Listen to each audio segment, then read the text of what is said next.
Sa unang episode ng Oh My Ghost Clients, isang biglaang aksidente ang nangyari kay Nomojin habang binibisita ang isang pabrika na lumalabag sa batas. Nasa pagitan siya ng buhay at kamatayan nang mapilitang pumirma ng kakaibang kontrata sa trabaho, kahit hindi niya ito nabasa ng maayos.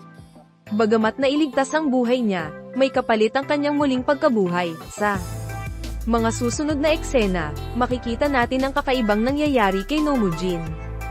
Isang multo na siya lamang ang nakakakita ang biglang lumitaw sa harap niya.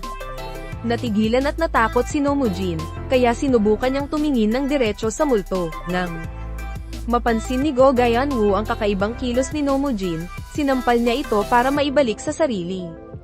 Samantala, naitala ni Nahidjo ang eksena gamit ang kanyang telepono, na magbibigay daan sa mga misteryong manghuhuli sa video. Ang unang ghost client ni Nomojin ay si Lee Min-wook, isang estudyante na namatay habang nag-field training sa ilegal na pabrika.